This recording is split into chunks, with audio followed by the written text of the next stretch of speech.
Joshua became leader of God's family, and it goes like this.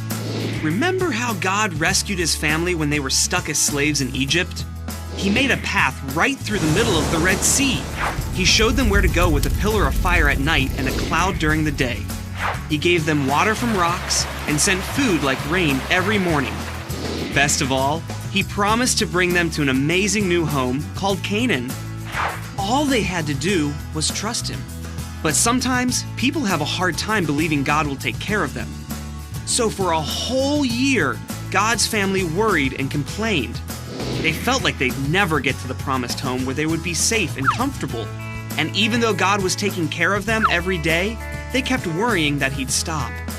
But their leader Moses trusted God with his whole heart. And one day, God told Moses to send 12 men into Canaan as spies to see how great it was.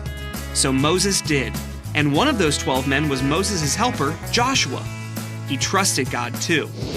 Well, Joshua and the other spies spent 40 days in Canaan, and they discovered that the new home was as good as God had promised. There was delicious food, water flowed nearby, it was paradise. It had everything God's family needed and wanted. There was just one teeny tiny problem. People lived there already. Big people. Big people who lived in a big city called Jericho that was protected with really big, strong walls. And the people there did not plan to give up their home. So 10 of the spies came back terrified. They said, "We look like grasshoppers compared to the people there."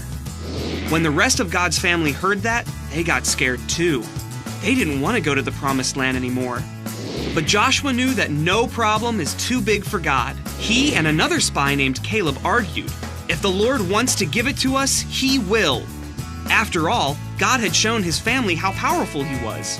But even though God had always provided for his family, they still chose not to trust him. And because they made that choice, there was a consequence. God kept his whole family in the desert for 39 more years. So long that all the adults who chose not to trust that God could take them to the new land spent the rest of their lives in the wilderness. God kept taking care of them, of course, but life was nothing like it would have been in the promised home. The good news is, there was a blessing for Joshua and Caleb's obedience.